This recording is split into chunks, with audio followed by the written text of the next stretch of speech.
El silencio tiene su propio sonido. Durante 10 años, el silencio de mi piso en Madrid fue mi única compañía, un eco constante de la ausencia, del vacío que dejó una familia rota. Las paredes parecían haber absorbido mi soledad. Cada rincón era un recordatorio de una risa que ya no se oía, de unos pasos pequeños que ya no correteaban por el pasillo. Me había acostumbrado a ese silencio, o quizás simplemente me había resignado a él. Pero esa tarde de otoño, el timbre rompió la quietud con una urgencia que no reconocí. Sonó 2 veces, cortas y afiladas, como un latido asustado. Me levanté del sofá, dejando un libro a medio leer, y caminé hacia la puerta con esa mezcla de curiosidad y hastío de quien no espera a nadie. Al abrir, el corazón se me detuvo un instante. Era él, Adrián, mi hijo.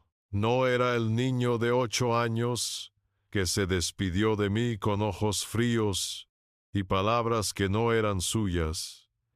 Tampoco era el adolescente hosco que apenas me miraba en los pocos y tensos encuentros que su madre permitía. Ante mí se erguía un joven de 18 años, alto, casi un hombre, pero con la fragilidad de un niño, a punto de romperse. Estaba pálido, los nudillos blancos de apretar los puños, y sus ojos, mis ojos, estaban inundados de una tormenta de emociones que no pude descifrar. Temblaba, un temblor casi imperceptible que delataba la batalla que se libraba en su interior. «Papá, necesito hablar contigo», dijo, y su voz se quebró en la última palabra, como un cristal que finalmente cede a la presión. Sin decir nada, me hice a un lado para dejarlo pasar. Entró con pasos vacilantes, mirando el piso como si cada baldosa fuera un campo de minas. Cerré la puerta y el silencio volvió a engullirnos, pero esta vez era diferente. Estaba cargado de electricidad, de palabras no dichas durante una década. Se detuvo en medio del salón, dándome la espalda, y entonces, sin poder contenerlo más, su cuerpo se sacudió por un sollozo ahogado, se giró para enfrentarme, y las lágrimas que había estado conteniendo brotaron sin control, recorriendo su rostro joven y atormentado. «Lo que mamá te hizo», empezó, la voz ahogada por el llanto, «lo que me obligó a decir sobre ti, era todo mentira. Todo». Se me secó la garganta. El aire se volvió denso, pesado. El mundo pareció detenerse. «Perdóname, papá. Por favor, perdóname». En ese instante 10 años de infierno, de noches en vela preguntándome qué había hecho mal, de sentir el desprecio de mi propio hijo, de ser juzgado por todos como un mal padre, todo empezó a tener sentido. El castillo de naipes, construido con mentiras y crueldad, comenzaba a derrumbarse. Di un paso, luego otro, y lo envolví en mis brazos. Sentí sus hombros temblar contra mi pecho, el calor de sus lágrimas empapando mi camisa, y lo abracé con la fuerza de una década de amor contenido, de abrazos robados. No sabía qué mentira era. No sabía los detalles de la crueldad. Pero en ese momento solo una cosa importaba. Mi hijo había vuelto a casa. Antes de contarte la red de mentiras que mi ex esposa tejió y cómo nuestro hijo, con su valentía, nos devolvió la justicia, déjame un comentario y dime desde qué ciudad de España estás escuchando mi historia. Tu apoyo, aunque no lo creas, significa mucho para mí. Para entender la oscuridad de aquel momento, Primero tienes que conocer la luz que lo precedió. Mi mente, liberada por fin del peso de la culpa, viajó 12 años atrás, a una vida que parece sacada de un álbum de fotos ajeno, una vida en Valencia. Vivíamos en un piso luminoso en el barrio de Ruzafa, con un balconcito desde el que se colaba el murmullo de la ciudad. Nuestra vida tenía el sabor de la horchata en verano y el calor de los buñuelos en marzo. Los fines de semana eran sagrados. Los sábados por la mañana cogíamos las bicicletas y recorríamos el antiguo cauce del río, el jardín del Turia, ese larguísimo collar de esmeralda que abraza la ciudad. Adrián, con sus piernecitas cortas, pedaleaba con una energía inagotable en su pequeña bici con ruedines, y el sonido de su risa era, sin duda, la banda sonora de mi felicidad. Y los domingos eran para la familia. Íbamos a casa de mis padres en Alboraya. El olor a leña y azafrán nos recibía desde la calle. Mi padre, un hombre de manos grandes y corazón noble, era el maestro paellero. Yo era su pinche, y Adrián, nuestro pequeño inspector de calidad, probando un grano de arroz aquí y otro allá. Sofía, en aquel entonces, se sentaba a la sombra con mi madre, hablando de cosas triviales, sonriendo, siempre sonriendo.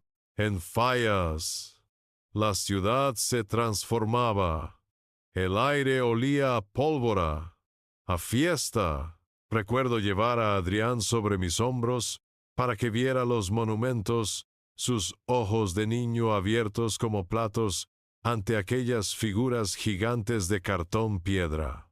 Sofía nos miraba desde una distancia prudente, aplaudiendo con delicadeza, siempre impecable, siempre perfecta. Estaba locamente enamorado de ella, o al menos de la mujer que yo creía que era.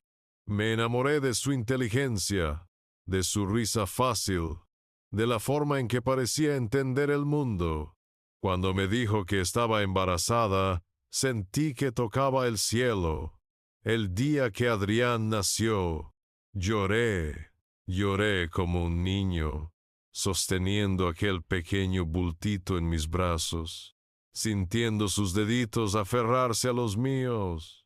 Le prometí en silencio que siempre lo protegería, que sería el mejor padre del mundo. Qué ingénieux fui. Los primeros años fueron un sueño. Tengo fotos mentales grabadas a fuego en la memoria. Yo, en el césped del parque, enseñándole a Adrián a dar sus primeras patadas a un balón que era casi más grande que él. Las noches en las que nos acurrucábamos en su cama, mientras yo le leía cuentos, cambiando las voces de los personajes, hasta que se quedaba dormido con una sonrisa. La forma en que sus bracitos me rodeaban el cuello cuando lo recogía de la guardería. Eran momentos perfectos, instantes de una felicidad tan pura que dolerá recordarlos pero incluso en el paraíso más cuidado, a veces crece la mala hierba. La primera señal, la primera bandera roja, fue tan sutil que la ignoré, la justifiqué como un mal día. Fue en una cena con antiguos compañeros de la universidad. Laura, mi mejor amiga desde la infancia, casi una hermana para mí, vino con su marido. Durante toda la noche, noté a Sofía extrañamente callada. Cuando Laura, entre risas, recordó una anécdota de nuestra adolescencia, una travesura sin importancia, la sonrisa de Sofía se congeló. De vuelta a casa, estalló la tormenta, la forma en que te mira, la forma en que habláis. Parece que tenéis vuestro propio mundo, un mundo en el que yo no existo, me dijo, su voz afilada con un veneno que no le conocía. Intenté explicarle, calmarla, Sofía es Laura. La conozco desde que teníamos 5 años. Eres mi esposa.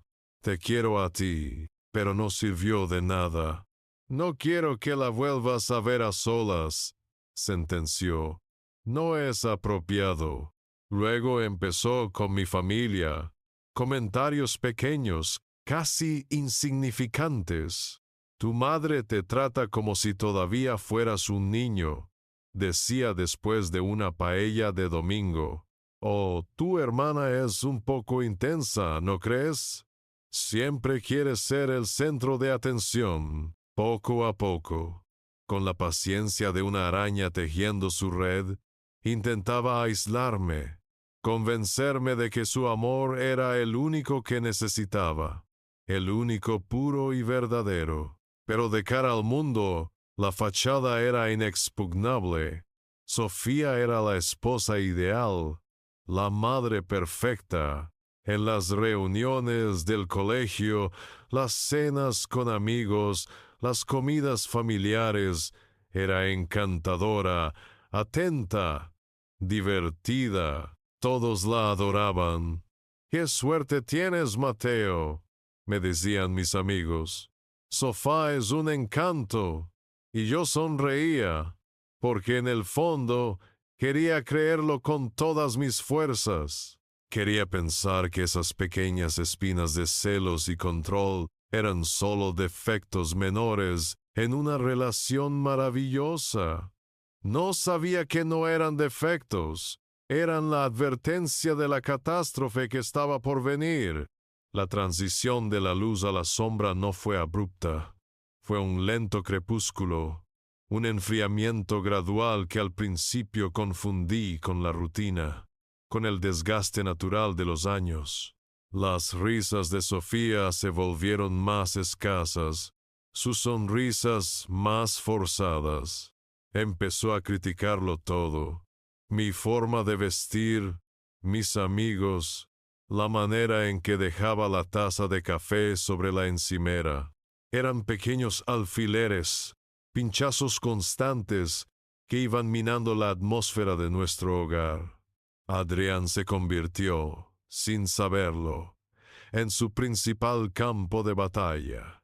Si yo le compraba un helado de chocolate, ella comentaba en voz alta que demasiado azúcar no es bueno para su concentración. Si pasábamos la tarde en el parque jugando al fútbol y volvíamos con las rodillas manchadas de hierba, ella suspiraba con fastidio. «Siempre lo traes hecho un desastre, Mateo. ¿No puedes jugar a algo más tranquilo?» Cada gesto de amor paternal que yo tenía era reinterpretado por ella como una prueba de mi incompetencia o de mi falta de consideración. Las discusiones se hicieron diarias, un ruido de fondo en nuestras vidas. Eran por tonterías, pero la carga emocional era inmensa, y siempre, de una forma u otra, Adrián terminaba en medio. «No le grites, que el niño se asusta», me decía ella en un susurro, aunque mi voz no hubiera subido de un tono conversacional, mientras ella, minutos antes, había estado criticando un dibujo que el niño había hecho con toda su ilusión. Una noche, después de una semana particularmente tensa, la encontré en el salón con las maletas hechas. No las suyas, sino las mías. Estaban junto a la puerta, como una sentencia silenciosa. «Quiero el divorcio», dijo, sin mirarme. Estaba de pie junto a la ventana, observando la noche, como si la decisión fuera tan impersonal como el cambio del tiempo. «Ya no puedo más, Mateo. Esta vida no es para mí. Me siento sola, incomprendida. Tu mal carácter, tu distancia, me han consumido. Me quedé de piedra. Mal carácter, distancia». Yo era el que intentaba proponer planes, el que buscaba su mirada, el que se callaba para no discutir delante de Adrián, Estaba reescribiendo nuestra historia en tiempo real, pintándome como el villano para justificar su huida. Se había envuelto en el manto de la víctima con una maestría que me dejó sin aliento. Los días siguientes fueron una niebla de abogados y papeles. Yo, en mi estupor, solo podía pensar en Adrián. Propuse una custodia compartida, lo más equitativa posible. Quería que nuestro hijo sufriera lo menos posible. Fue durante una de esas discusiones, en el despacho de su abogada, cuando la máscara de Sofía se cayó por completo, revelando el monstruo que se escondía debajo. Estábamos negociando los fines de semana. Yo pedía 2 al mes, lo estándar. Ella se negaba en rotundo. Adrián necesita estabilidad, y tú no se la puedes dar, argumentaba con una calma gélida. Cuando su abogada salió un momento para atender una llamada, me incliné sobre la mesa. Sofía, por favor, es nuestro hijo. No le hagas esto. Ella levantó la vista de sus papeles y sus ojos, aquellos ojos que una vez me parecieron llenos de vida, ahora eran 2 esquirlas de hielo. Se inclinó también, y su voz fue un siseo, bajo y letal. Escúchame bien, Mateo. Me vas a dar la custodia completa, la casa y una pensión generosa. Y si no me das exactamente lo que quiero, te juro que me aseguraré de que todos, absolutamente todos, piensen que eres un monstruo. Y Adrián no solo te odiará, sino que te tendrá miedo. El aire se me escapó de los pulmones. Aquello no era una amenaza. Era una declaración de guerra, y el campo de batalla iba a ser el alma de mi hijo. Esa misma tarde, al volver a casa, la vi arrodillada junto a Adrián en su cuarto. Le estaba secando una lágrima imaginaria. «No llores, mi amor», le susurraba con una dulzura empalagosa. «Mamá está triste porque papá a veces no nos trata bien, pero es nuestro secreto, ¿vale? No se lo puedes contar a nadie, porque se enfadaría mucho». Vi como mi hijo, con sus ojos inocentes, asentía con la cabeza, sellando un pacto tóxico del que no entendía las consecuencias. Estaba plantando la primera semilla del mal, enseñándole a mentir, a ocultar, a temerme. Intenté hablar con ella, razonar, apelar a la mujer de la que me había enamorado. «Sofía, podemos hacer esto de forma civilizada, por el bien de Adrián». Pero al mirarla a los ojos, vi que ya no había nadie al otro lado. Solo había un plan, una estrategia fría y calculada. No quería un divorcio, quería una victoria, una aniquilación. Devastado, firmé los papeles. Cedí en casi todo. Acepté el régimen de visitas restrictivo que ella impuso. Lo hice pensando que, si le daba lo que quería, quizás dejaría a nuestro hijo en paz. Pensé que, al sacrificar mis derechos, estaba comprando la tranquilidad de Adrián. Fue el mayor error de mi vida. No estaba evitando la guerra. Simplemente le estaba entregando a mi enemigo el arma más poderosa que tenía. El divorcio no fue el final de la guerra, fue el comienzo de la ocupación. Sofía se había quedado con el territorio, nuestra casa, y con el rehén más valioso, el corazón de nuestro hijo.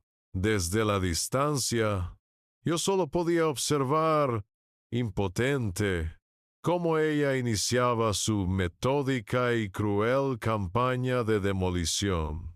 Cada conversación que tenían, cada momento que pasaban juntos, Era una oportunidad para ella de verter una gota más de veneno. Me lo imagino perfectamente, porque Adrián, en su confesión, me lo describió con un dolor que aún le quemaba. Si yo llamaba y no contestaban porque estaban en el cine, al volver a casa, ella le decía, «¿Ves, cariño?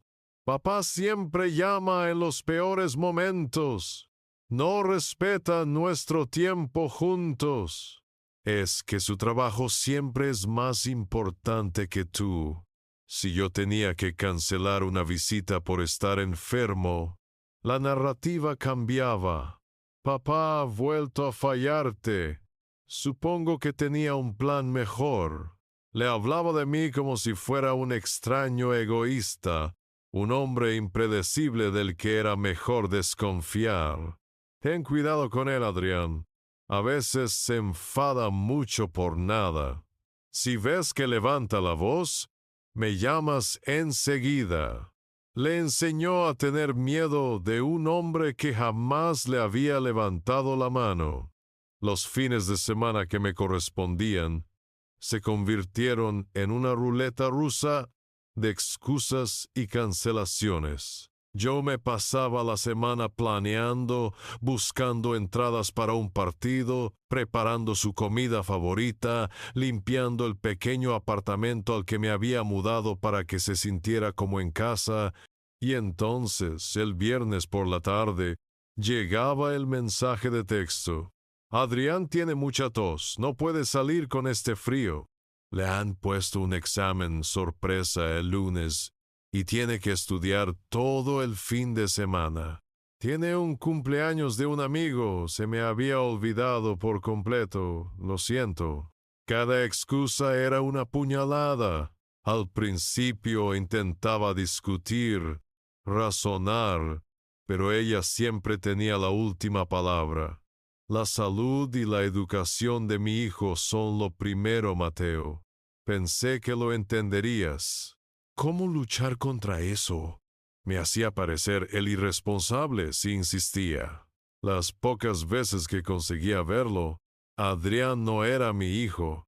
Era un pequeño autómata, un niño con la mirada vacía y las respuestas ensayadas. ¿Qué tal la semana, campeón? Bien. ¿Hiciste algo divertido en el cole? No sé. Se sentaba en el sofá a ver la tele, sin mirarme, rechazando cualquier juego que le proponía. Podía sentir el muro invisible que Sofía había construido entre nosotros. Un muro hecho de miedo y lealtad mal entendida. Volvía a mi piso vacío, con el alma hecha pedazos, con la comida que había preparado intacta en la nevera y un silencio que gritaba mi fracaso. El golpe más duro, el que casi me hace rendirme, llegó en su 10º cumpleaños. Llevaba meses ahorrando para comprarle el telescopio que siempre habíamos querido. Recuerdo cómo nos tumbábamos en el césped en las noches de verano, mirando las estrellas, y yo le prometía que un día tendríamos uno para ver los anillos de Saturno. Lo encontré en una tienda especializada. Era perfecto. Lo envolví con un papel de galaxias y estrellas, imaginando su cara de sorpresa. Cuando se lo di, en el portal de su casa durante los 5 minutos que Sofía me concedió, vi un destello del antiguo Adrián. Sus ojos se iluminaron, una sonrisa genuina, la primera en meses, se dibujó en su rostro. «Gracias, papá», me dijo, abrazando la caja con fuerza. Por un instante, creí que había ganado una pequeña batalla, que el amor podía, por un segundo, traspasar el muro. Una semana después, sonó el portero automático de mi apartamento. Era Adrián. Bajé corriendo, con el corazón desbocado. ¿Habría venido a verme por sorpresa? Pero no. Estaba en la puerta con la cabeza gacha, sosteniendo la caja del telescopio. No me miraba a los ojos. «Toma», me dijo, extendiéndome el regalo. «¿Qué pasa? ¿No funciona?», pregunté, confundido. Levantó la vista, y en sus ojos no había ira, solo una tristeza infinita y resignada. «Mamá dice que esto no es para mí. Dice que son cosas de críos y que tengo que centrarme en los estudios, no en tonterías». Se me heló la sangre. Tonterías. Mirar las estrellas juntos era una tontería. Se dio la vuelta y se fue corriendo, sin mirar atrás, dejándome allí, en el umbral de mi puerta, con el peso de aquel regalo devuelto, que era mucho más que un telescopio. Era la prueba definitiva de que lo estaba perdiendo. Busqué ayuda, por supuesto. Hablé con mi abogada, una mujer competente que me escuchó con empatía. «Se llama alienación parental, Mateo», me dijo, «y es increíblemente difícil de probar. Ella es la madre custodia, y ante un juez siempre parecerá la más preocupada por el niño. Cualquier cosa que hagas, ella lo usará en tu contra». Fui a un psicólogo que me dio herramientas para sobrellevar el dolor, pero no para solucionar el problema. Lo peor fue el entorno. La gente con buena intención empezaba a dudar.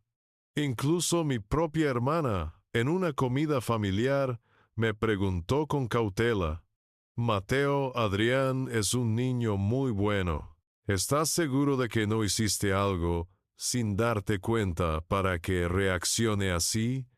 Cada pregunta era como echar sal en la herida. Me estaban aislando tal como Sofía había planeado. El mundo entero empezaba a creer su versión. Pero no me rendí. No podía. Cada vez que el desaliento amenazaba con hundirme, recordaba su risa en el Turia, sus bracitos rodeándome el cuello, y seguía luchando en silencio. Seguía llamando cada miércoles y cada viernes, aunque casi siempre saltara el buzón de voz. Le dejaba mensajes alegres, contándole mi día, como si fuera la cosa más normal del mundo. Le escribía cartas y postales de los sitios a los que iba por trabajo, cartas que, como supe después, ella interceptaba y guardaba. Y cada fin de semana que me tocaba, me presentaba en su puerta a la hora acordada, tocaba el timbre, y si nadie abría, esperaba en mi coche durante 2 horas, el tiempo completo de la visita, mirando su ventana, con un libro en las manos y el corazón en un puño. Me iba de allí derrotado, pero no vencido, porque en el fondo de mi alma sabía que mi hijo seguía allí, en alguna parte, detrás de ese muro de mentiras, y tenía la esperanza de que, algún día, se acordara de mí y encontrara el camino de vuelta. Cuando creía que ya no podía hacerme más daño, Sofía encontró la manera de llevar su crueldad a un nuevo nivel. Decidió que no le bastaba con controlarme en privado. Necesitaba cimentar su victoria en la plaza pública, y eligió el colegio de Adrián como su escenario. Fue en una de esas aburridas reuniones de padres y profesores. Al principio del curso, yo estaba sentado al fondo, como siempre, intentando pasar desapercibido. Cuando llegó el turno de ruegos y preguntas, Sofía levantó la mano con una elegancia estudiada. «Disculpen», empezó, con una voz que era la mezcla perfecta de fragilidad y preocupación. «No es una pregunta, es más bien una reflexión como madre. A veces, nuestros hijos atraviesan situaciones familiares complicadas. Hizo una pausa dramática y todas las cabezas se giraron hacia ella. Y creo que es importante que el centro esté al tanto para poder darles el apoyo emocional que necesitan. Adrián es un niño sensible y la inestabilidad y los problemas de temperamento de su padre a veces le afectan. Solo pido, por favor, que lo tengan en cuenta. Temo por su estabilidad emocional. No me acusó de nada directamente. Fue mucho más inteligente. Se pintó a sí misma como una madre abnegada y a mí como una fuente de inestabilidad y peligro. El veneno de la insinuación es mucho más potente que el de la acusación directa. Vi las miradas de los otros padres, miradas de compasión hacia ella y de sospecha hacia mí. El director del centro asintió con gravedad. Por supuesto, señora. Tomamos nota. El bienestar de los alumnos es nuestra máxima prioridad. Salí de aquella reunión sintiéndome como un leproso. La etiqueta de padre problemático me la acababan de coser a la espalda, pero lo peor aún estaba por llegar. Aquello solo fue la preparación del terreno para su obra maestra de la manipulación.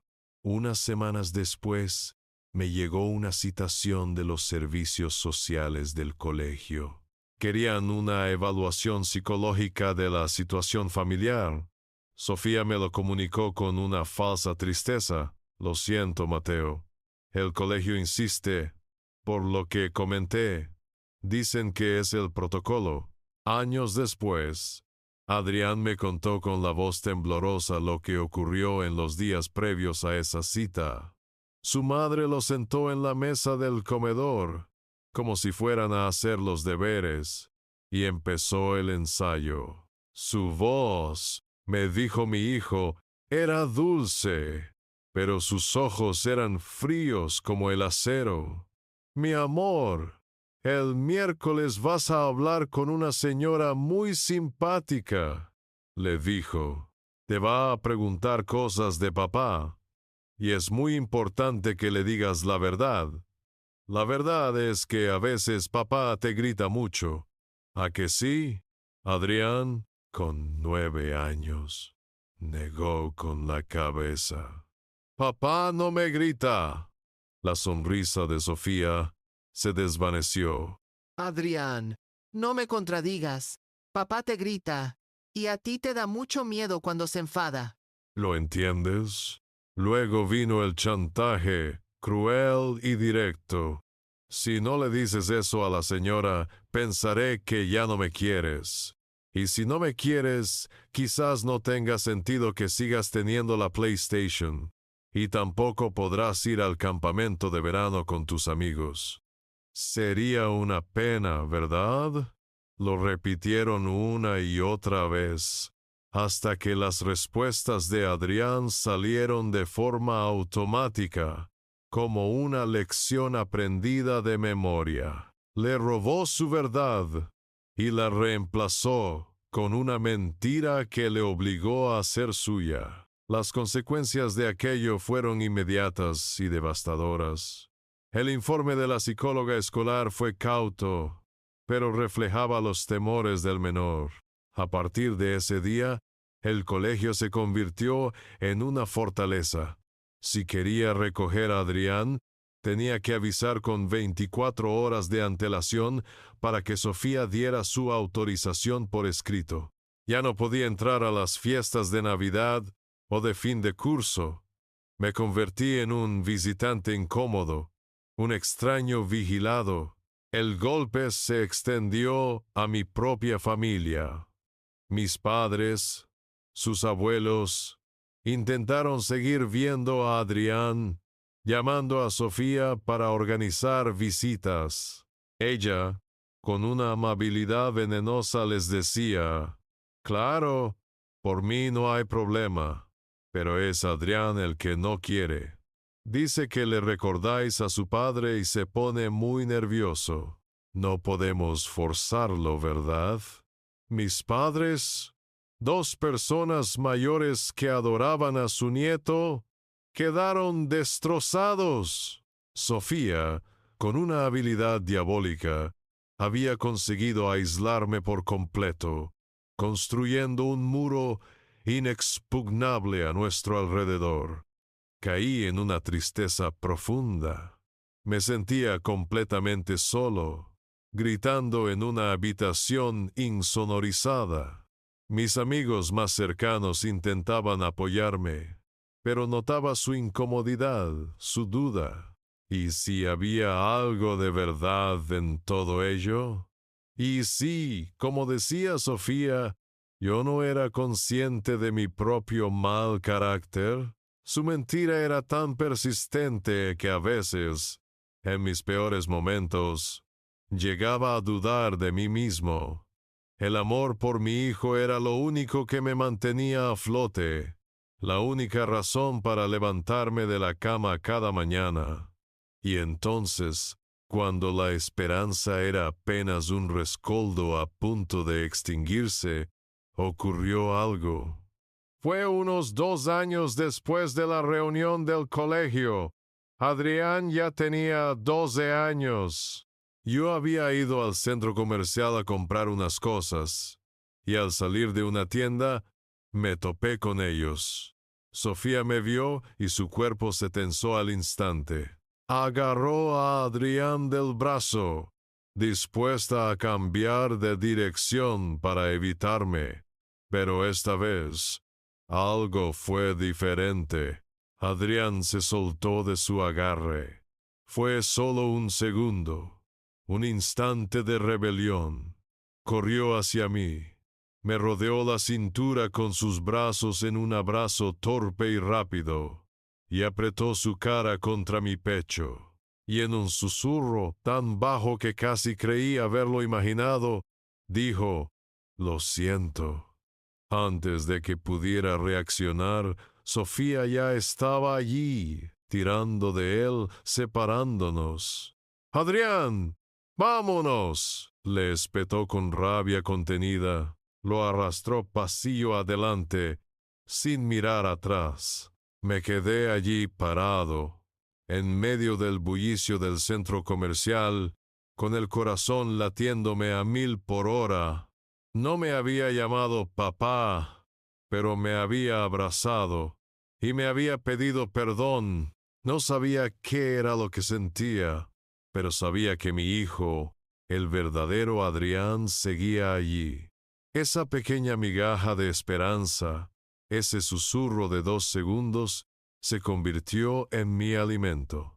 Fue la luz que me guió a través de los años de oscuridad que todavía me quedaban por delante. Los años que siguieron a aquel abrazo fugaz en el centro comercial fueron un desierto con un único y minúsculo oasis al que mi memoria volvía una y otra vez. Seguí con mi rutina de llamadas y visitas fallidas, pero ahora lo hacía con un propósito renovado. Sabía que, en algún lugar bajo el control de su madre, mi hijo me recordaba. Adrián entró en la adolescencia. Desde la distancia, yo veía cómo se convertía en un joven serio y responsable. Sacaba buenas notas, era educado, el tipo de hijo del que cualquier madre presumiría, y Sofía desde luego lo hacía. En las pocas conversaciones que mantenía con familiares lejanos, siempre me llegaba el mismo mensaje. Adrián está hecho un hombrecito. Sofía ha hecho un trabajo increíble criándolo sola. Nadie veía el peso que cargaba en sus hombros, la tristeza perenne en su mirada que solo un padre podía reconocer. Crecía bajo una campana de cristal, con el amor de su madre actuando como un veneno lento, un amor condicionado a su obediencia y a su rechazo hacia mí. Pero un adolescente no es un niño de 9 años. La mente de un joven empieza a conectar los puntos, a ver las grietas en la fachada de los adultos. Y la fachada de Sofía, aunque robusta, no era perfecta. Adrián empezó a notar cosas, pequeños detalles que sembraron la semilla de la duda. Un día, la escuchó hablar por teléfono con una de sus amigas, contándole una mentira elaborada sobre por qué no podía quedar con ella, todo con un tono lastimero y convincente. Adrián reconoció ese tono. Era el mismo que usaba cuando le hablaba de mí. Otra vez, la vio ser increíblemente amable y halagadora con una vecina en el ascensor, y un minuto después, al entrar en casa, criticarla con un desprecio brutal. ¿Cómo puede ser tan falsa?, se preguntó. Si le mentía así a gente que le daba igual, ¿no le habría mentido también a él sobre algo mucho más importante? La narrativa que le habían impuesto, la de la madre víctima y el padre villano, empezó a tambalearse. Las piezas del puzzle ya no encajaban. Recordaba mi voz leyéndole cuentos, mis manos enseñándole a atarse los cordones, y no podía reconciliar esos recuerdos con la imagen del monstruo que su madre le había pintado. El terremoto que derribó el muro de mentiras llegó cuando Adrián tenía 16 años. Sofía le pidió que bajara al trastero a buscar las viejas decoraciones de Navidad. El trastero era el reino del olvido, un lugar polvoriento lleno de cajas, muebles viejos y recuerdos que Sofía había decidido descartar. Mientras buscaba entre cajas de espumillón y bolas de colores, algo le llamó la atención. Al fondo, detrás de una bicicleta estática que jamás se había usado, había una simple caja de zapatos cubierta de polvo, con una palabra escrita a rotulador, varios. La curiosidad pudo más que él. La abrió, y dentro encontró su infancia robada. La caja estaba llena de las cartas que yo le había escrito cada semana durante años, postales desde cada ciudad a la que viajaba por trabajo, pequeños regalos que le había comprado con la esperanza de que le llegaran, un llavero de su equipo de fútbol, un libro de aventuras, una maqueta de un coche clásico y también, en el fondo, el telescopio. Su telescopio. Todo aquello que su madre le había jurado que se perdió en el correo o que tu padre nunca llegó a enviar. Estaba todo allí, oculto, silenciado. Adrián me contó que subió la caja a su cuarto a escondidas, como un ladrón en su propia casa. Esperó a que su madre se durmiera, y a la luz de una pequeña lámpara empezó a leer. Pasó la noche entera, y la siguiente, y la de después, devorando mis palabras. Eran cartas de un padre desesperado por conectar con su hijo. Le hablaba de mi trabajo, de los libros que leía, de los recuerdos que teníamos. Le contaba lo mucho que lo echaba de menos, lo orgulloso que estaba de él. Cada carta terminaba igual. Nunca lo dudes, campeón. Te quiero más que a nada en el mundo. Encontró fotos que yo había metido en los sobres. Fotos de nosotros en la playa, él subido a mis hombros. Fotos de su primer día de cole, con su mochila más grande que él. Fotos de una vida feliz que su madre no solo había terminado, sino que había intentado borrar de su memoria. Fue como ver una película de su propia vida, de la que solo recordaba el final triste. Mis palabras, mis cartas, le estaban devolviendo el principio. La duda se convirtió en una certeza aplastante. El dolor, en rabia, se dio cuenta de la magnitud de la manipulación, de la crueldad deliberada de su madre.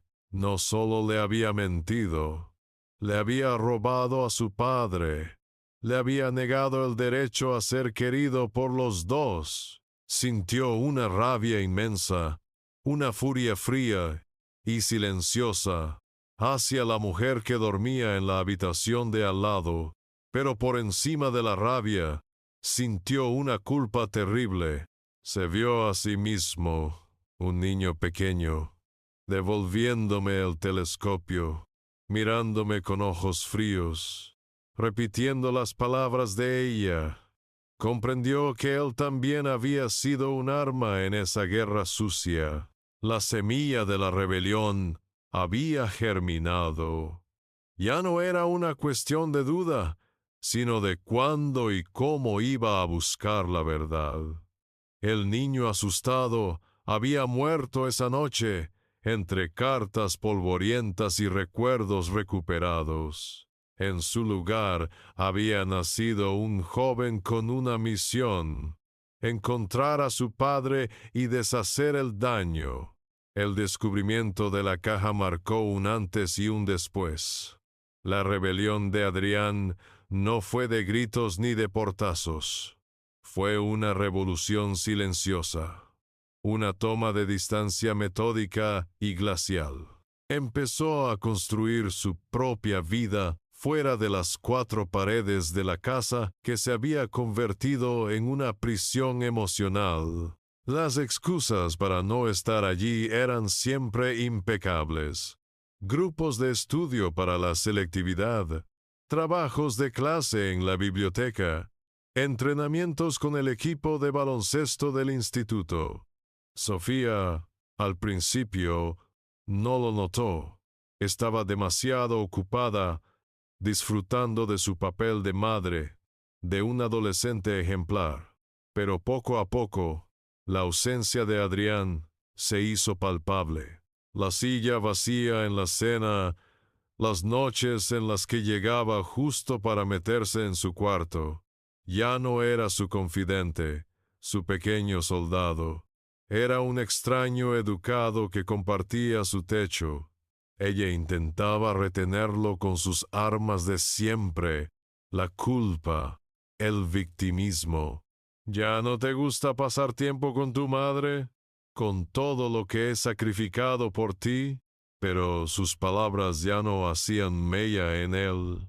Adrián había leído la verdad en mis cartas, y la manipulación de su madre se había vuelto transparente, casi patética. La gota que colmó el vaso, el momento que lo empujó a actuar, fue una tarde en la que volvió a casa antes de lo esperado. La puerta estaba entreabierta y escuchó a su madre en el salón, hablando por teléfono con una de sus amigas. Su voz era alegre, presuntuosa, la voz de una generala celebrando una victoria. «Mateo, no, por favor, ni me hables de él», decía Sofía entre risitas. «Lo puse en su sitio hace años, y ahí se quedó, un 0 a la izquierda. Lo mejor de todo es que conseguí lo que quería. Adrián es todo mío, absolutamente mío. Nunca querrá a ese inútil de su padre. Créeme, he hecho un trabajo tan bueno que, aunque se le presentara delante, no lo reconocería ni como padre ni como nada». Adrián se quedó helado en el pasillo. No era solo la mentira, era el orgullo en su voz, la jactancia, la total ausencia de remordimiento. Escuchó cómo su madre se reía de mi dolor, de su propio engaño. En ese preciso instante cualquier resquicio de lealtad filial que pudiera quedarle se hizo cenizas. Comprendió que su madre no lo quería a él, quería poseerlo. Él no era un hijo, era un trofeo. Aquella conversación fue el punto de no retorno. Ya no había nada que pensar. Tenía que hablar conmigo. Tenía que deshacer 10 años de veneno. Pasó las siguientes semanas con una doble vida. De cara a su madre, era el mismo adolescente distante, pero por dentro estaba trazando un plan. Me confesó que pasó noches en vela, con el corazón en un puño, pensando en cómo contactarme. ¿Y si yo no quería verlo? ¿Y si, después de tanto tiempo, yo también lo odiaba a él por haberle creído a ella? El miedo casi lo paraliza, pero la imagen de mi rostro en las viejas fotografías y las palabras de mis cartas le daban la fuerza para seguir adelante. No se atrevió a buscarme directamente en Internet. Temía que su madre, en su paranoia controladora, pudiera tener alguna forma de rastrear su historial de búsqueda. Así que optó por la vía más segura, la más humana, sus abuelos, mis padres. Un martes por la mañana, desde una cabina telefónica cerca del instituto para no usar su móvil, marcó el número de la casa de Alboraya, un número que había encontrado en una vieja agenda de su madre. Rezó para que no lo hubieran cambiado. Al otro lado, respondió la voz temblorosa de mi madre. «Dígame, abuela, soy yo, soy Adrián», dijo, y la voz casi no le salió. Hubo un silencio al otro lado de la línea, un silencio cargado de incredulidad y de una década de anhelo. Luego, un sollozo. «Adrián, hijo mío, ¿de verdad eres tú?». Mi madre lloraba, y Adrián, de pie en aquella cabina fría, lloró con ella. Le explicó que necesitaba verme, que era urgente. Mi madre, entre lágrimas de alegría, le dio mi número de móvil y la dirección de mi piso en Madrid, donde me había mudado por trabajo hacía un par de años. «Llama a tu padre, cariño. Te está esperando. Lleva 10 años esperándote». Ese fue el último paso, la llamada final. Me contó que tuvo mi número en su mano durante horas antes de atreverse a marcar. Y finalmente lo hizo. Cuando yo contesté, él no dijo nada al principio. Solo escuché su respiración agitada. «¿Adrián?», pregunté, con un hilo de voz, reconociendo ese silencio. Y él solo pudo decir: «Papá, ¿puedo ir a verte?». Y así, la narración nos devuelve al principio, a esa tarde de otoño en mi piso de Madrid. El círculo se había cerrado. Adrián estaba sentado en mi sofá, con la mirada perdida en la caja de zapatos que había traído consigo y que ahora descansaba sobre la mesa del café, abierta, mostrando su contenido de cartas y recuerdos. Acababa de terminar de contármelo todo, cada detalle de su vida bajo el yugo de Sofía, cada mentira, cada amenaza, hasta la conversación telefónica que lo había empujado a buscarme. El peso de 10 años de historia no contada flotaba en el aire entre nosotros. Lo miré, y ya no veía a un joven de 18 años, sino al niño de 9 asustado, al adolescente de 16 traicionado, al bebé que sostuve en mis brazos. Todo su dolor, toda su confusión, ahora eran míos también. El silencio volvió a llenar la estancia, pero ya no era un silencio de soledad, era el silencio previo a la justicia. El silencio de dos almas que, después de una década perdidas en la oscuridad, por fin habían vuelto a encontrarse. Mientras las últimas palabras de su confesión quedaban suspendidas en el aire, miré a mi hijo, a este joven que había cargado con un peso insoportable durante la mitad de su vida. No sentí rabia, ni necesidad de hacer más preguntas. Todo el dolor de la última década se disolvió en una ola de pura compasión. Me arrodillé frente a él, tomé su rostro entre mis manos y lo obligué a mirarme. Adrián, escúchame, le dije, mi voz firme pero cargada de emoción. Nada de esto es tu culpa. Nada. Eras un niño, y un niño tiene que confiar en su madre. Hiciste lo que tenías que hacer para sobrevivir en la situación en la que te pusieron. Lo único que importa, lo único en todo este mundo que importa, es que estás aquí ahora. Vi cómo sus hombros se relajaban, como si le hubiera quitado una armadura que llevaba puesta desde la infancia. Se derrumbó en mis brazos de nuevo, pero esta vez no era un llanto de culpa, sino de liberación. Y yo lo sostuve, sintiendo cómo, pieza por pieza, nuestra rota relación comenzaba a soldarse. A la mañana siguiente llamé a mi trabajo. No voy a ir en unos días, le dije a mi jefe. He recuperado algo que llevaba mucho tiempo perdido. No necesité decir más. Pasamos los días siguientes en una especie de burbuja, suspendidos en el tiempo, reconectándonos. Sacamos los viejos álbumes de fotos que yo había guardado como un tesoro sagrado. Adrián se veía a sí mismo de pequeño, riendo a carcajadas sobre mis hombros, con la cara manchada de chocolate, dormido en el sofá con nuestro viejo perro. Me acuerdo de este día, susurró, señalando una foto en la playa de la Malvarrosa. Hicimos un castillo de arena gigante y tú dijiste que era mi fortaleza para proteger los sueños. Recordaba. A pesar de todo, recordaba. Hablamos durante horas, sin un orden concreto. Me contaba anécdotas de sus años en el instituto, sus gustos musicales, sus miedos sobre el futuro. Y yo le contaba historias de su infancia, de las travesuras que hacía, de lo orgulloso que estaba de él.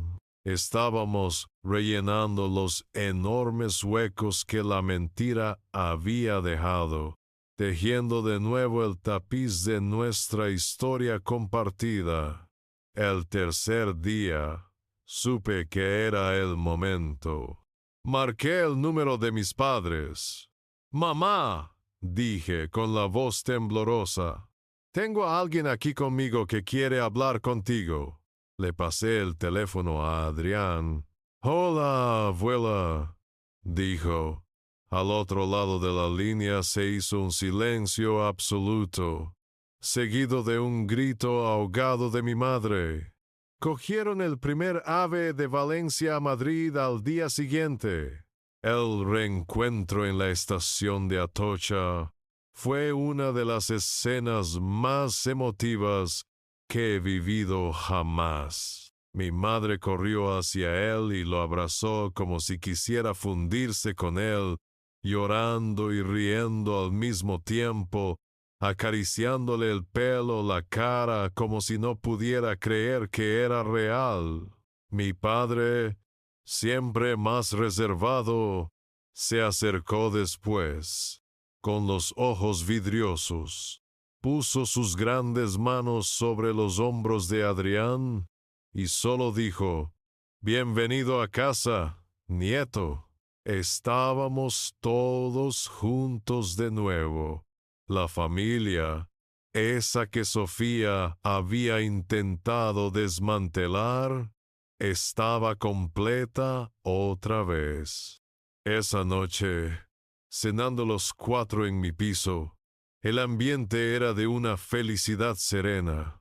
Contamos historias, nos pusimos al día, pero debajo de la alegría flotaba una pregunta inevitable. ¿Y ahora qué? Fue Adrián quien la formuló. «No quiero que se salga con la suya», dijo, dejando los cubiertos a un lado. No quiero que siga contándole a todo el mundo su historia de madre valiente y padre ausente. No es justo, ni para ti, papá, ni para los abuelos, ni siquiera para mí. Quiero que la gente sepa la verdad. Mi padre asintió, con el rostro serio. Tu hijo tiene razón, Mateo. Esto no puede quedar así. No por venganza, sino por justicia. Por tu honor, descartamos la idea de una batalla legal. Sería larga, costosa, y sobre todo, volvería a poner a Adrián en el centro de un conflicto doloroso. No, la justicia que buscábamos no era la de los tribunales. Era una justicia más profunda, más social. Queríamos que la verdad resonara en el mismo círculo donde la mentira había acampado a sus anchas durante una década. La semana que viene es el 70 cumpleaños de la abuela, dijo Adrián de repente, refiriéndose a la madre de Sofía.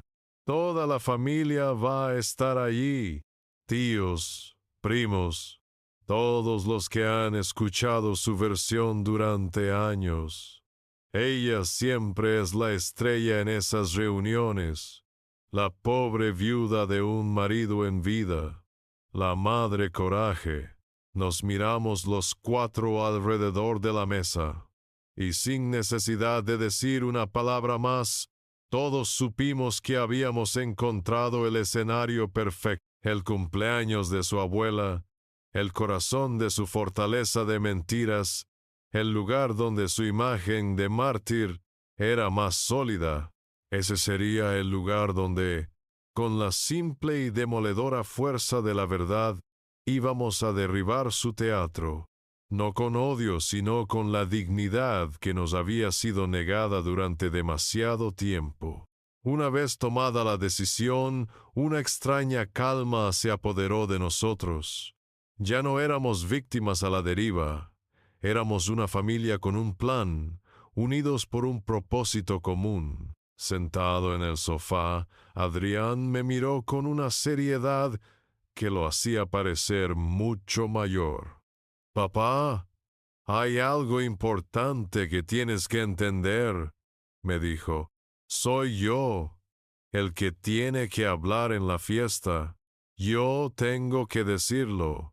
Lo miré, a punto de protestar, de ofrecerle mi protección, pero me detuve al ver la determinación en sus ojos.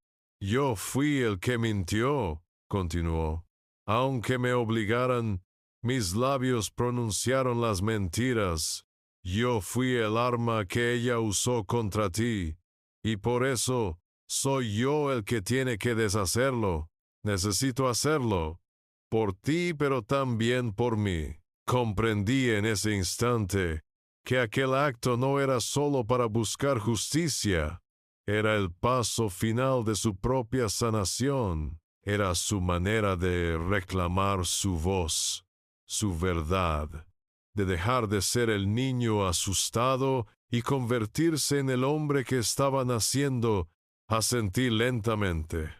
«Lo harás tú», le dije, «y yo estaré a tu lado en cada palabra». Nuestra coordinación en los días siguientes fue silenciosa y precisa. Llamé a mi hermana Ana y le conté todo. El teléfono se quedó en silencio durante casi un minuto antes de que ella pudiera articular palabra. Su voz, una mezcla de horror y furia, se convirtió en nuestra aliada incondicional. «Vosotros encargaos de Adrián», me dijo. «Yo me encargo de que mamá y papá mantengan la calma en la fiesta. Actuaremos como si nada, como si fuera una celebración más. No sospechará nada. Nuestra pequeña red de apoyo estaba lista».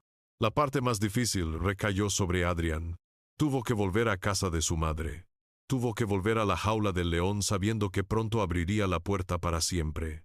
Fueron los 5 días más largos de su vida. Me contaba por mensajes de texto cómo tenía que sentarse a cenar con ella, escucharla hablar de trivialidades, soportar sus pequeños comentarios manipuladores, todo mientras sonreía y asentía. Fue la actuación de su vida.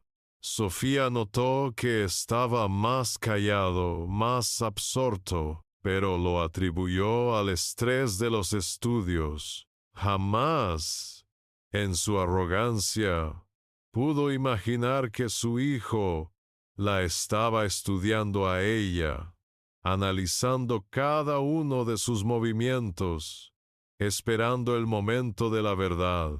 Vivía bajo el mismo techo que la mujer que le había destrozado la infancia, pero ya no le tenía miedo. La miraba con una mezcla de lástima y una fría determinación. No preparamos un discurso de odio. No queríamos caer en su mismo juego de veneno y reproches. Nos sentamos juntos, con mis padres y mi hermana por videollamada, y hablamos de lo que queríamos transmitir. Nuestro mensaje no sería sobre la maldad de Sofía, sino sobre la fuerza de nuestro vínculo. Hablaríamos del amor perdido, de los años de dolor silencioso y de la inmensa alegría de habernos reencontrado. No era un ataque, era una celebración de la verdad. Queríamos que la gente no solo viera su mentira, sino que sintiera nuestra verdad. La noche antes de la fiesta, Adrián tomó la última decisión, el toque final de nuestro plan. Voy a llevar la caja, dijo. Se refería a la caja de zapatos que lo había cambiado todo, la que contenía una década de mi amor silenciado. Cuando hable, la pondré sobre la mesa para que todos la vean. No era solo una prueba, era un símbolo. Cada carta, cada postal, cada pequeño regalo devuelto era un testimonio mudo de mi persistencia y de la crueldad de su madre. La caja no era una acusación, era la historia misma, era la prueba tangible de que, mientras ella construía un muro de mentiras, yo había estado al otro lado, pacientemente, colocando ladrillos de amor, esperando que algún día él los encontrara. Y ese día había llegado. El restaurante que la familia de Sofía había reservado para el cumpleaños era uno de esos sitios elegantes y ruidosos, con manteles blancos y un murmullo constante de copas y conversaciones. El clan entero estaba allí, celebrando a la matriarca, y en el centro de ese universo, como una reina en su corte, estaba Sofía, irradiaba una falsa modestia, aceptando los halagos de tíos y primos que se acercaban a felicitarla no solo por el cumpleaños de su madre, sino por su propio éxito. «Eres una campeona, Sofía», le oí decir a un tío suyo, mientras yo observaba desde la distancia. «Criar a un chico tan estupendo como Adrián tú sola, tienes el cielo ganado». Ella sonreía, un gesto perfectamente ensayado de gratitud y sufrimiento contenido. «Bueno, una hace lo que tiene que hacer por un hijo», respondía, dejando que la frase flotara en el aire para que todos la admiraran. Adrián estaba a su lado, con una sonrisa tensa, jugando su papel a la perfección. Mi llegada fue como una nota discordante en una sinfonía perfecta. Entré en el salón reservado y, de repente, las conversaciones más cercanas a la puerta titubearon y se apagaron. Las cabezas se giraron. Vi las miradas. Sorpresa, incomodidad, hostilidad. Era el fantasma en el banquete, el recordatorio viviente de la historia de la que nadie quería hablar. Sofía me vio. Su sonrisa se evaporó, reemplazada por una máscara de pura furia. Dejó su copa de vino sobre la mesa con un golpe seco y caminó hacia mí a grandes zancadas, su cuerpo rígido como un témpano de hielo. ¿Se puede saber qué demonios haces tú aquí? Siseó, su voz baja para no montar una escena, pero cargada de veneno. Nadie te ha invitado. Esto es una fiesta privada. Lárgate ahora mismo o llamo a seguridad. Se plantó frente a mí, esperando que me acobardara, que diera media vuelta como un perro apaleado. Pero antes de que yo pudiera decir nada, una voz tranquila pero firme sonó detrás de ella. Yo lo invité, mamá. Adrian había aparecido a mi lado, colocándose ligeramente entre los dos. Sofía se giró para mirarlo, estupefacta. «Es mi padre», continuó Adrián, mirándola directamente a los ojos, «y tiene derecho a estar aquí». La mandíbula de Sofía se contrajo. Estaba atrapada. Montar una escena y echar al padre que su propio hijo acababa de defender públicamente la dejaría en mal lugar. Su sonrisa forzada volvió a su rostro, una mueca grotesca. Ah, claro, una sorpresa de Adrián. ¡Qué considerado! Se dio la vuelta y se alejó, pero pude ver la tensión en sus hombros. La primera grieta en su armadura acababa de aparecer. La fiesta continuó, pero el ambiente había cambiado. Las miradas ahora iban de mí a Adrián y luego a Sofía, intentando descifrar el nuevo juego de poder. Cuando llegó el momento de los discursos, después de que un par de tíos dijeran unas palabras insulsas sobre la cumpleañera, pedí la palabra. Me levanté con mi copa en la mano. Un silencio incómodo llenó la sala. No voy a ser largo. Empecé mirando a todos, pero deteniéndome un segundo más en los ojos de Adrián. Solo quiero brindar por la familia. A veces, los caminos de una familia se separan, se llenan de malentendidos, de silencios, de dolor, y a veces la distancia puede parecer un abismo insalvable. Hice una pausa, dejando que las palabras calaran. Pero hoy he aprendido que no hay abismo que el amor de un padre por su hijo no pueda cruzar, y que no hay oscuridad que la luz de la verdad no pueda disipar. Brindo por la verdad y por el tiempo recuperado. Felicidades, suegra. Levanté la copa. La sala estaba en un silencio sepulcral. Nadie sabía muy bien cómo reaccionar a mis palabras. Sofía me miraba con puro odio. Justo entonces Adrián se levantó. Llevaba en la mano la vieja caja de zapatos. Con un gesto sereno, la colocó sobre la mesa del pastel, a la vista de todos. «Gracias, papá», dijo. Luego se giró hacia el resto de los invitados. Su voz no tembló. Era clara, fuerte, y resonó en cada rincón de la sala. «Yo también quiero decir algo. Quiero aprovechar que estamos todos en familia para deshacer una injusticia, una mentira que ha durado 10 años. El aire se podía cortar con un cuchillo. Sofía intentó levantarse. «Adrián, cariño, no es el momento». «Sí, mamá, es exactamente el momento», la cortó él, sin alzar la voz, pero con una firmeza que la dejó helada en su silla. «Durante 10 años», continuó Adrián, «todos vosotros habéis creído una historia, la historia de un padre ausente y una madre valiente. Y yo fui el principal testigo de esa historia.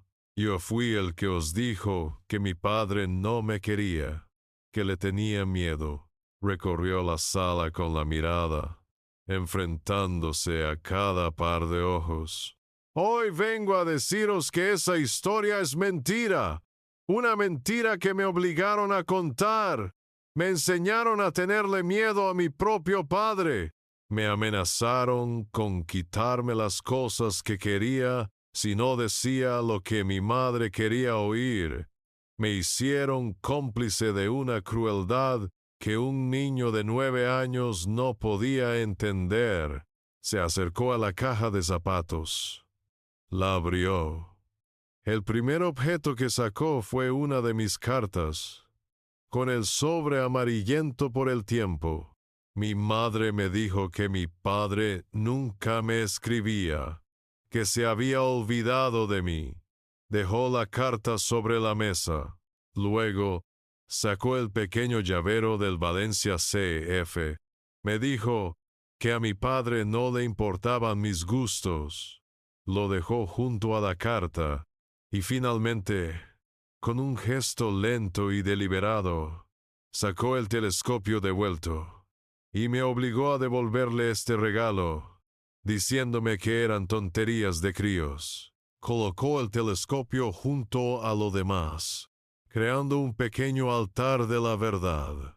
Luego, levantó la vista, miró a su madre, cuyo rostro era una máscara de incredulidad y pánico, y pronunció la sentencia final, las palabras que me devolvieron la vida.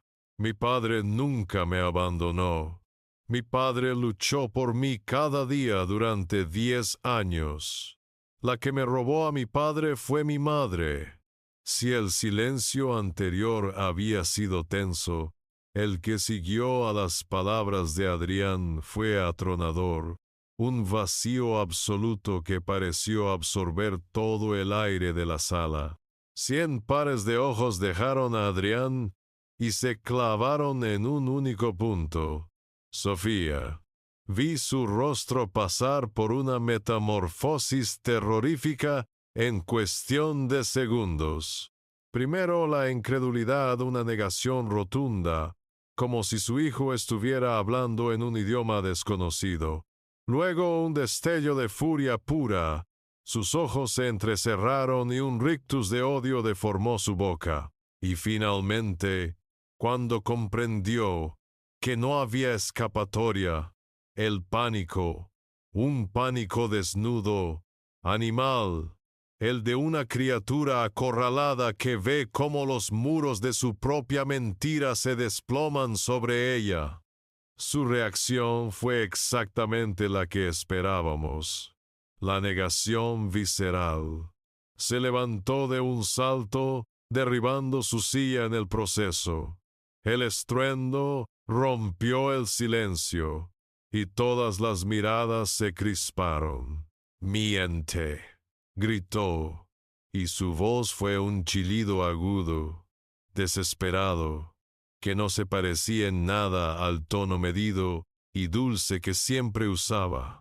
«¡Es mentira! ¡Todo es mentira! ¡Este hombre!», me señaló con un dedo tembloroso. «Le ha lavado el cerebro, lo ha manipulado. Mi hijo no sabe lo que dice». Pero nadie la creía. Su histeria, su rostro descompuesto, la forma en que sus ojos iban de un lado a otro buscando un aliado que no encontraba, todo la delataba. Ya no era la madre víctima, era una embustera atrapada en su propia farsa. Entonces ocurrió lo más devastador para ella.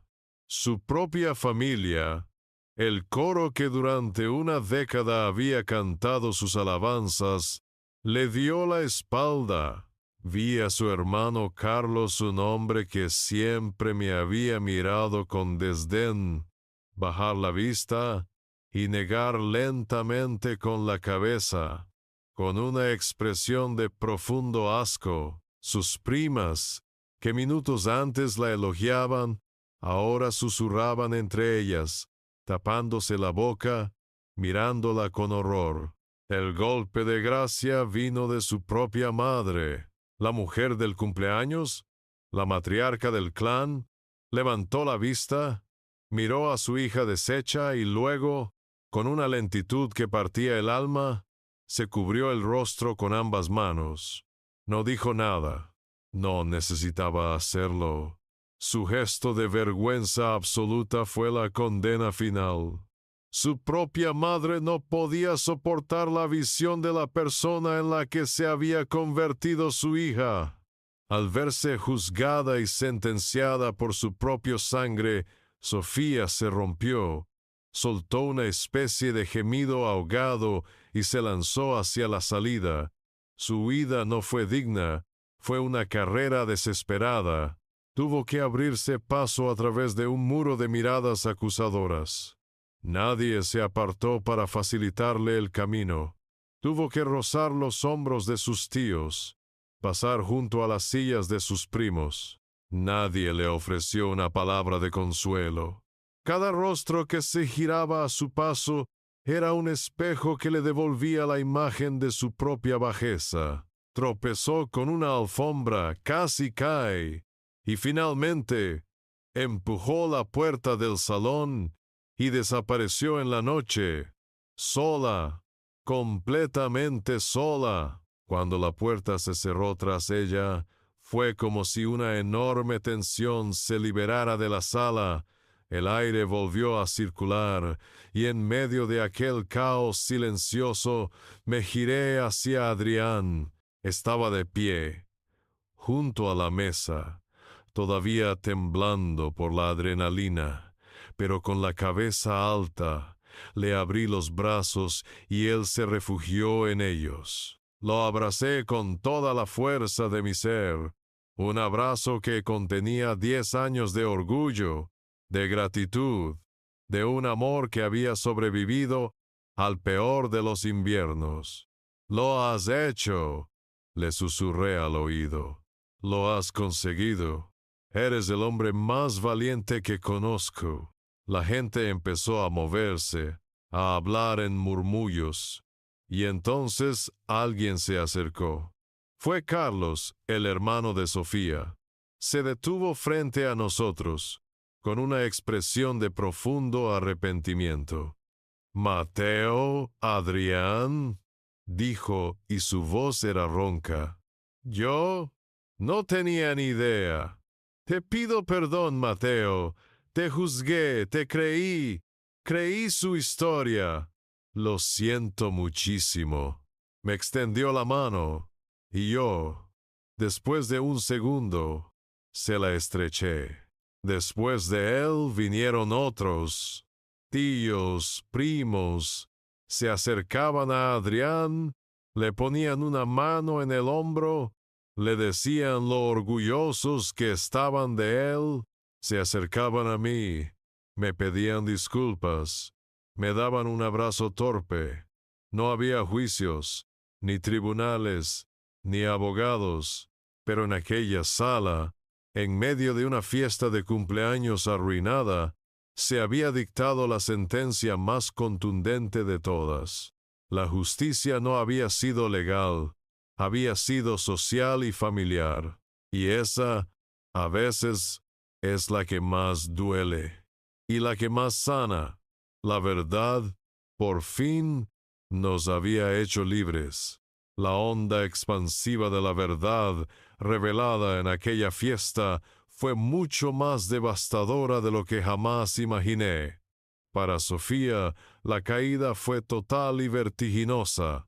La mujer que había construido su identidad sobre una montaña de mentiras y victimismo, se encontró, de la noche a la mañana, sepultada bajo los escombros de su propia farsa.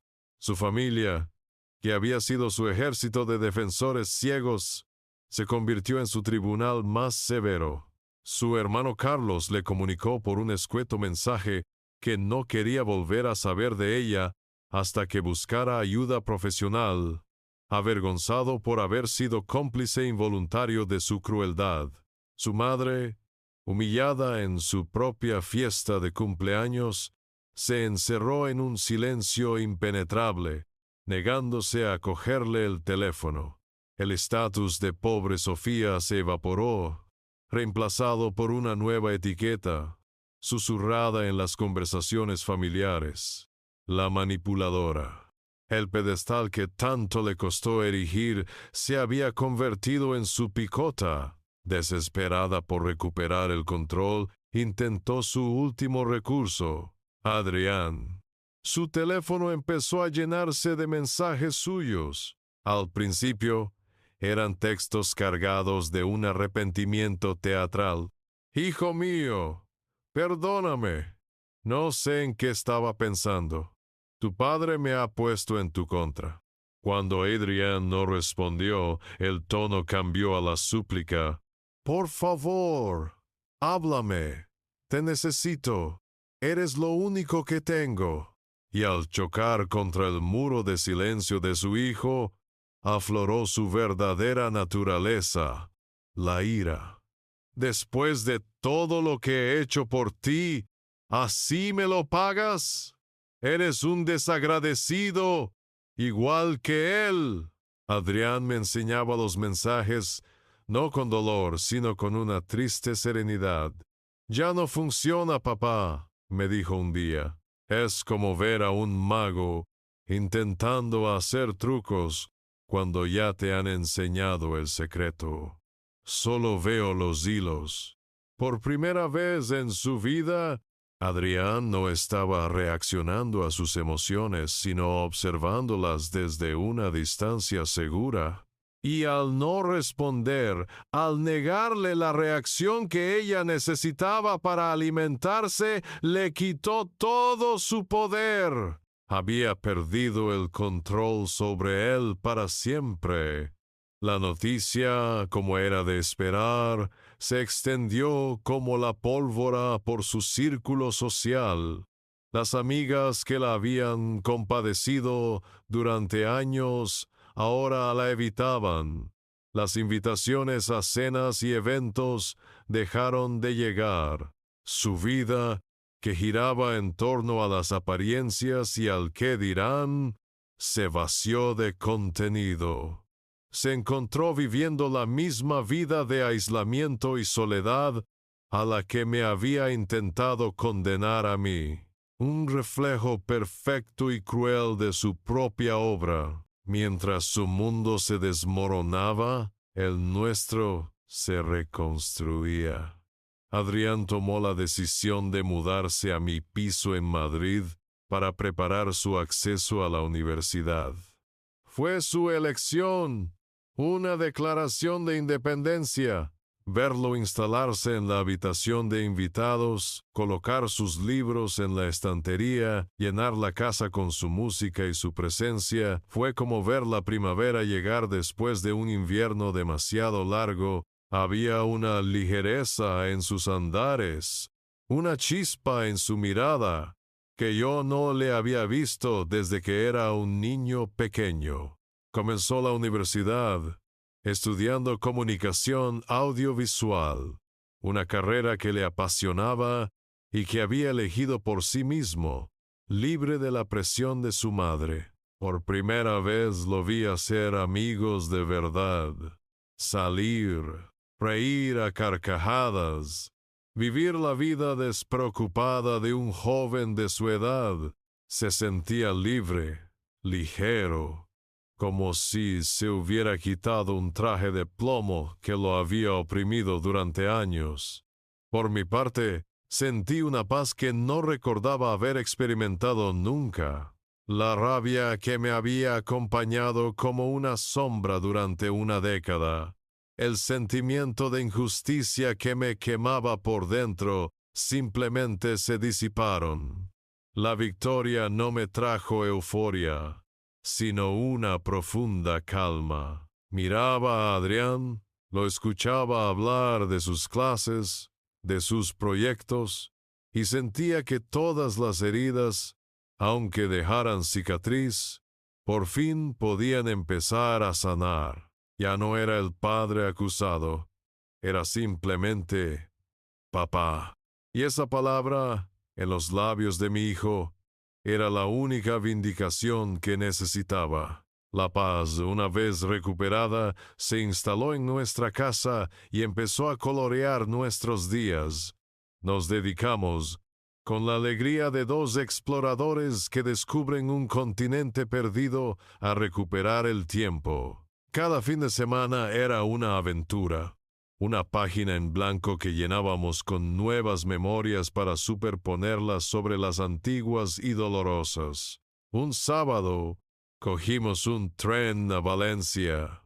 Hacía años que yo no pisaba Mestalla, pero esa tarde volvimos a hacerlo. Nos sentamos en la grada, rodeados del estruendo de los cánticos y el vibrante color naranja.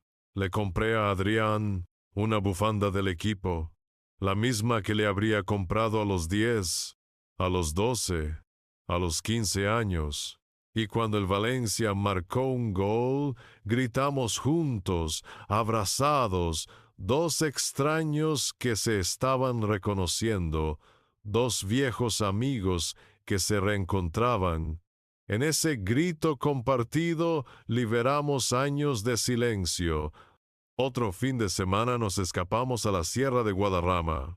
Caminamos durante horas por senderos de montaña, con el aire fresco limpiándonos los pulmones y el sol filtrándose entre los pinos. Hacía mucho que no veía a Adrián tan relajado, tan él mismo. Hablamos de todo y de nada, de sus series favoritas, de la chica que le gustaba en la universidad, de sus sueños de dirigir películas algún día.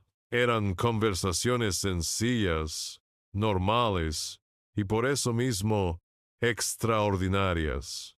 En la cocina de mi pequeño piso, aprendimos a cocinar juntos. Le enseñé a hacer la tortilla de patatas como la hacía su abuela, y él, con la paciencia de su generación tecnológica, me enseñó a hacer un curry tailandés siguiendo un tutorial de YouTube. Entre risas y algún que otro desastre culinario, estábamos reconstruyendo un hogar. Pero la reconstrucción más importante fue la interior. Una noche, mientras veíamos una película en el sofá, noté que Adrián estaba extrañamente callado. Puse la película en pausa. «¿Qué pasa, campeón?», suspiró, sin apartar la vista de la pantalla apagada. «Sigo pensando en ello, papá», dijo en voz baja, «en cómo pude creérmelo todo, en cómo te traté. A veces, por la noche, me siento tan culpable». Apagué la televisión y me giré para mirarlo. «Adrián, ya hemos hablado de esto. No tienes absolutamente nada de lo que sentirte culpable». «Lo sé, pero…», dudó. «Siento que una parte de mí debería haber luchado más, haber sabido que no era verdad». «Escúchame», le dije, con toda la seriedad de la que fui capaz. «El único que tiene que perdonar aquí no soy yo. Yo no tengo nada que perdonarte. El único que tiene que perdonar eres tú. Tienes que perdonar a ese niño de 9 años que se vio atrapado en una situación imposible. Ese niño hizo lo que pudo para que su mundo no se viniera abajo. Lo protegió de la única manera que supo. Y gracias a él, gracias a que sobrevivió, tú estás hoy aquí. No le debes culpa, le debes compasión». Vi cómo sus ojos se humedecían. Asintió lentamente procesando mis palabras. Fue una conversación difícil, pero necesaria. A partir de ese día noté un cambio. La sombra de la culpa empezó a disiparse, dejando espacio para una aceptación más serena. Nuestra nueva dinámica familiar se consolidó con una naturalidad asombrosa. Adrián se convirtió en un habitual en las comidas de sus abuelos. Mi madre lo consentía, preparándole sus platos favoritos de la infancia, y mi padre mantenía con él largas conversaciones sobre política y fútbol. Mi hermana Ana y él desarrollaron una complicidad de primos, compartiendo bromas y confidencias. Los lazos que Sofía se había esforzado tanto en cortar no solo se habían restablecido, sino que ahora eran más fuertes y conscientes que nunca. Adrián había encontrado su lugar, un lugar donde era querido incondicionalmente, sin necesidad de actuar ni de mentir. Unas semanas después de aquella conversación en el sofá, Adrián llegó a casa con una caja de cartón. Dentro estaba la vieja PlayStation, el arma de chantaje de su madre. ¿Qué vas a hacer con ella?, le pregunté. La voy a vender, respondió con una calma decidida. No quiero tener esto en casa. Cada vez que la veo, me acuerdo de por qué la tengo. Lo entendí perfectamente. Al día siguiente, la puso a la venta en una aplicación de segunda mano. Se vendió en un par de horas, pero lo que hizo después me llenó de un orgullo inmenso. Papá, he estado buscando por internet, me dijo esa tarde, enseñándome la pantalla de su portátil. He encontrado una pequeña asociación aquí en Madrid. Ayudan a padres divorciados con pocos recursos a costear la ayuda legal y psicológica para luchar por la custodia de sus hijos. Me miró. He pensado en donarles el dinero de la consola. Todo. Asentí, con un nudo en la garganta. Es una idea maravillosa, hijo. Aquel gesto fue su cierre definitivo. Había transformado un símbolo de su opresión en un acto de generosidad y empatía. Había cerrado el círculo, no con rencor, sino con una madurez que me dejaba sin palabras. Nuestra vida siguió adelante. El dolor del pasado no desapareció por arte de magia. Por supuesto, era una cicatriz que ambos llevaríamos siempre, pero ya no era una herida abierta. Ya no definía nuestro presente. Nuestro presente estaba lleno de planes, de proyectos universitarios, de partidos de fútbol, de tortillas de patata. Estábamos mirando hacia adelante, juntos, con la certeza de que, aunque habíamos perdido 10 años, la vida nos estaba regalando la oportunidad de construir un futuro lleno de verdad y de amor recuperado.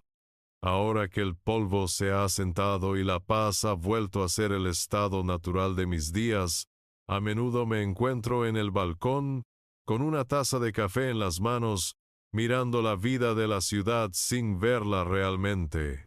Mi mente viaja hacia atrás, no con la angustia de antes, sino con la perspectiva que solo da el tiempo.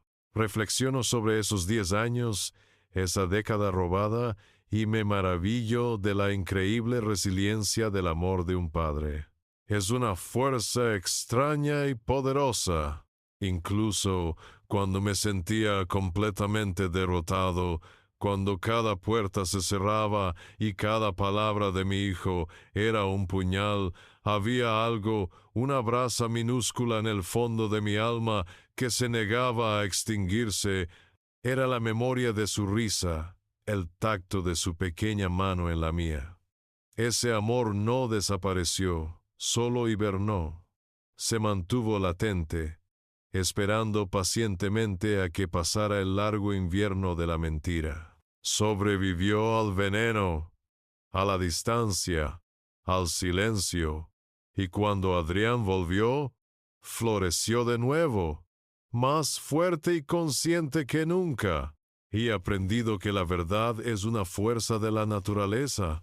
A veces es un torrente que arrasa con todo a su paso, y otras, como en nuestro caso, es como el agua que se filtra lentamente por las grietas de una roca. Tarda, sí. A veces tarda tanto que uno llega a pensar que la roca es impenetrable. pero el agua es persistente, gota a gota, año tras año. Va erosionando la mentira hasta que, un día, la estructura entera cede y se desmorona. Dicen que la mentira tiene las patas muy cortas. En mi experiencia, a veces corre una maratón entera antes de caer, pero siempre, absolutamente siempre, termina cayendo. La gente a menudo me pregunta si he perdonado a Sofía, y la respuesta, sincera y meditada, es que no. Quizás algún día llegue a un estado de indiferencia total, pero el perdón es una palabra demasiado grande para una herida tan profunda y deliberada. Sin embargo, sí he aprendido sobre el perdón en otras formas, y tenido que aprender a perdonarme a mí mismo. Me perdoné por no haber visto las señales antes, por haber sido ingenuo, por haber creído que cediendo compraría la paz. Me perdoné por las noches en las que dudé, en las que me sentí un fracaso como padre, por no haber podido proteger a mi hijo de la persona que más debía haberlo cuidado, y sobre todo, he visto la importancia de que Adrián se perdone a sí mismo. Ayudarle a comprender que el niño que fue no tuvo la culpa, que su única responsabilidad era sobrevivir, ha sido la lección más importante de este viaje, porque la culpa es el último grillete que la manipulación deja atado a sus víctimas, y solo perdonándose a uno mismo se puede ser verdaderamente libre. Si hay algún padre o alguna madre escuchando mi historia, que esté pasando por un infierno parecido, que sienta que está perdiendo a su hijo o a su hija por la manipulación de otra persona, solo quiero deciros una cosa: no os rindáis. Nunca. Vuestro amor es como una semilla que habéis plantado en el corazón de vuestros hijos. Aunque ahora mismo parezca que está enterrada bajo capas y capas de tierra infértil, sigue ahí. Seguid regándola con vuestra paciencia, con vuestra persistencia, con vuestro amor incondicional. Aunque no veáis la flor, seguid llamando, seguid escribiendo, seguid estando ahí. Porque un día, cuando menos lo esperéis, esa semilla encontrará una grieta por la que colarse y buscará la luz, y la luz sois vosotros.